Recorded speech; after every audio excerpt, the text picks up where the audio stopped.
सान्तिपुर ओनसोलनि बरला दैसानि गेदेर जेंनाया जोबनो थांगासिनो दंसै। दालां बानायनो थाखाय दिनै अन्थाइ खाम्फा बेखेवबाय रिहन दैमारिया। उदालगुरि जिल्लानि भारत-भुटान हाजोनिफ्राय बोहैबोनाय बरला दैसानि सायाव 610 मिटार लावथाइनि दालां बानायनो थाखाय बिटिसिनि डिपुटि चिफ रिहन दैमारिया अन्थाइ खाम्फाखौ बेखेवनानै होयो। गोबाव बोसोरनिफ्रायनो सान्तिपुर बनगुरु ओनसोलनि थागिरि आरो हान्थियारिफोरा बरला दैसायाव दालां गैयिनि थाखाय जेंनाजों जुजिबोनानै रायजो जाबोदोंमोन।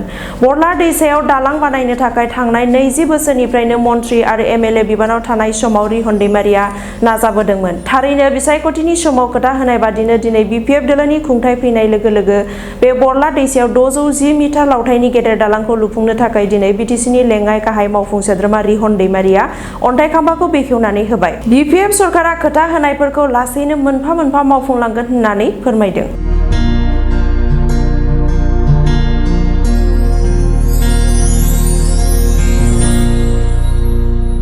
आं जेब्ला 2001 मायथाइयाव जेब्ला उदालगुरि समस्तिनि एमएलए जायो बै समनिफ्रायनो जोङो नांबोदोंमोन आरो बे रायजो राजानि बिराद गोनांथि मोनसे दालांमोन आरो बे ओनसोलनि रायजो राजाफ्रा बयबो लुबैदोंमोन जे बेयाव मोनसे दालां जानांगौ। खिन्थु जिहेतु दालाङा जथेस्थ गिदिर आं बै समनिफ्राय नांबोयै गुबुन गुबुन माबायाव हरदोंमोन आरो पिडब्लिउआव world bank, Asian development bank, RIDF बेबायदि माबायाव जों प्रप'जेल हरबाय थादोंमोन आरो बेबायदिनो वर्ल्ड बेंकआव लास्टआव बे जाबाय। जोंहा अफिसारफ्राबो गोबां खस्थ' खालामनांबाय, गोबां डाटा मोनसेनि उनाव मोनसे बिहरोमोन बिसोरो आरो आल्टिमेटलि बिथांमोना बहुत खस्थ' खालामनानै बिथांमोन लुबैनाय बायदि डाटाफोरखौ हरनानै दलङा सेंसन जाबाय। प्राय 16 कोटि टाकानि एसे बांसिन जागोन। इतिमধ্যে सेंसन जाबाय आरो इतिमধ্যে टेन्डार जाजोब्बाय। कन्ट्राक्टरा खामानि मावनोबो इतिमধ্যে बानायखाबाय। जों आसा खालामगोन बे दलङा जिहेतु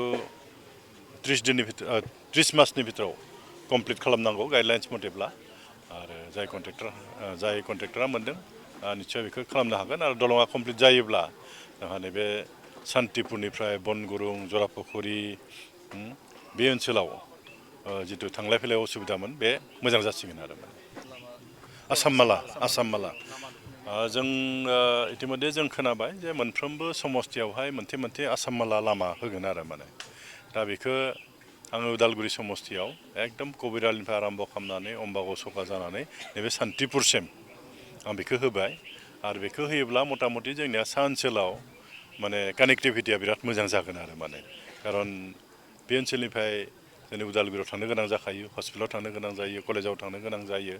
लामाया दङ दाबो, खिन्थु जायगा दाबो दालां जाजोबाखै आरो लामाया गुसेब। बेखायनो आसाम मालाव बेखौ आं सोदों आरो बे जायोब्ला जोंनि सा ओनसोलाव जगाजग बेबस्थाया बिराद मोजां जासिगोन आरो बेखौ जोंबो आसाम गभर्नमेन्टजों इतिमধ্যে रायलायबाय। जोङो बिधान सभायावबो बे बाथ्राफोरखौ जों सावरायदों जे मडेल स्कुलखौथ' खुलिना होबाय, बिराद मोजां बिल्डिं लुना होबाय, खिन्थु बेहाय खुनु मास्टारफोरनि फोरोंगिरिफोरनि पस्ट क्रिएट खालामनाय जायाखै आरो गोबां असुबिदा दंबावो। गुबुन स्कुलनिफ्राय लाबोनानै बेहाय टिचार सोसनफैनाय जादों। दा जाय स्कुलनिफ्राय टिचार लाबोदों बै स्कुलाव आरो खहा जादों। दा बेबायदि समस्या दाबो दंबावो। आसाम गभर्नमेन्टआ जोंथ' खावलायदों, आसाम गभर्नमेन्टआ मा हिदान्त लायो बे उनाव जागोन आरो आं आसा खालामो। अब्लाबो गरामुर बागानाव जिबायदि एडमिसन जादों जायगानि गथ'फोरा बेयाव फरायनायनि मोनसे सुबिदाखौ मोनगोन आरो जों इतिमধ্যে आसाम सरकारखौ जों खावलायदोंमोन जे बिटिसिनिफ्राय मोनसे आयेन बानायना हर, जोङो नायगोन आरो नायनानै हाथावना जायोब्ला जों बेखौ पास खालामनानै आसाम बा गभर्नमेन्टआ नायनानै बेखौ जोंहा मानिजाथाव बे गभर्नरनिफ्राय एप्रुभेल लानानै जों बेखौ हरगोन होनना बुंदोंमोन।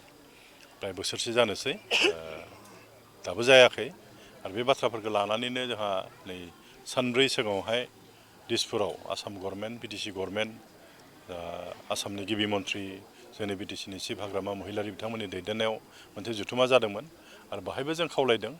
बाहाय थोंजोंहै प्रभिन्सियेलाइज खालामनाय, गासैखौबो प्रभिन्सियेलाइजेसन खालामनायखौ गिबि मन्थ्रिया बुङाखै, नाथाय फेज वाइजआव खालामनायनि बाथ्राखौ बुंदों आरो सिनियरिटिखौ नायनानै। आरो बेबायदि खालामोब्लाबो अन्तत गोबां स्कुलफ्रा प्रभिन्सियेलाइज जागोन आरो जों आसा खालामदों बेबो खोब थाबनो जागोन होननानै। खिन्थु आसाम गभर्नमेन्टआ बुंदों जे देग्लाय फाइनान्सियेल पजिसना बारा मोजां नङा, बेखायनो हयथ' देग्लाय बायसान्स जायाब्लाबो फैगोन बोसोरनिफ्राय जों आसा खालामनो हायो आरो बेखौ